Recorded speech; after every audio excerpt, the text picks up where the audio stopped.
I'm Steve Bertrand talking to Edward Woodford, the CEO of Zero Hash. Edward, how are you? Good, thank you. Beautiful location. It is a downtown Chicago. We overlook the Chicago River and Lake Michigan. It's a great way to pass the time.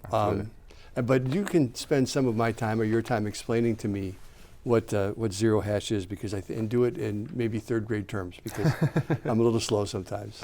I don't think that, but I hopefully got practice, because every time I take my wife to an event, she goes, "Can you explain to me what you do again?" Yeah. So maybe I'm not as good as explaining as I think. But Zero Hash, we are an API and SDK business that enables really any group to embed digital assets and stable coins.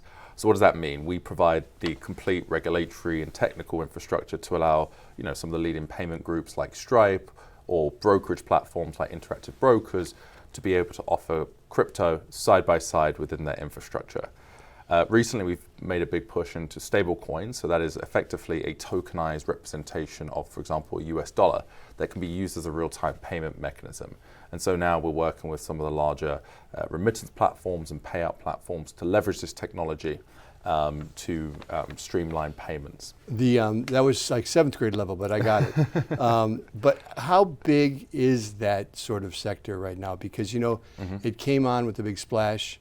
Everyone talked about it was going to be the future. And then I suspect that's the way it works. Things settle down, and then it actually does grow when people stop paying as much attention to it, right? Yeah. Where are we with that now?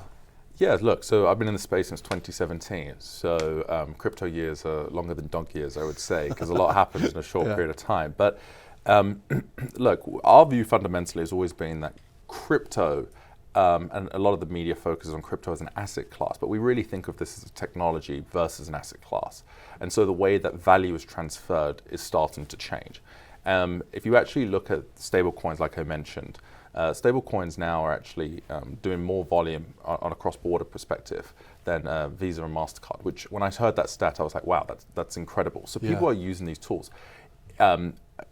Potentially not in the US, frankly. It's in places, LATAM, certain other parts of the world, where the ability to hold dollars is not something that they can do today. The ability to transfer value as a cross-border payment, so business to business, is something that we're really, really interested in. So our view is that this becomes successful when we stop talking about the underlying technology in the same way that when you access a website, you don't think about HTML. I would view this more as a technology that changes the way that we interact and transact value. And that's when this becomes successful. I would imagine this is something that business uses more than individuals. Yeah, look, I mean, in the US, about 50 million persons now actually hold some form of cryptocurrency. Are they all aware of it?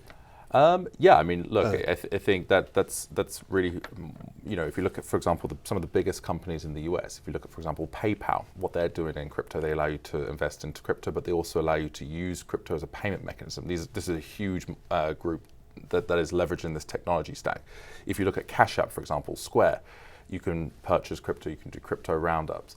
And so that's, again, viewing crypto more as an investment product. But these are very, very large payment companies that are investing seriously in the space because they view this as a way that value will change. And I would imagine this is something that is a little more border-free than a typical currency, right? Is that fair? Yeah, look, there's a lot of other benefits. For example, you can't transfer US dollars past 5 o'clock. You can't do it on the weekends. So even when you're looking at really interesting cases, look, we're in Chicago, one of the largest trading markets in the world.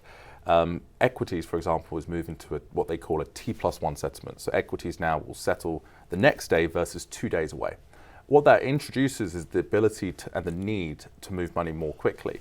And so there's actually these really, really interesting institutional use cases that are starting to evolve that I think will gain value. So this is more about, it is more borderless in the sense, right? Like I can send USDC or Bitcoin to anybody around the world if they have a wallet, which effectively, if you have a smartphone, you can do that. Mm-hmm. But I think it's also the value of real-time payments, the value of movement of value, cross-border, 24/7, 365 has a lot of other values as well. Okay, and so then you're a company that, tell me about, we're here to talk about London, business in London, right? Yeah.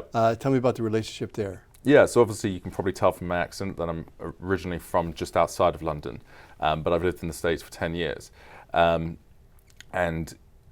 we set up an office there, just under 2 years ago. And the reason for doing so, I'm obviously partial, is we think there's great talent in London. There's a great market, and I've spoken a lot already about payments. London is a huge hub for payments. If you look at, for example, TransferWise or Wise, they all have massive markets there. And so we're very focused on London as a commercial hub, a regulatory hub, and as a business hub. So what does London, that's what London does for you. What do you do for London?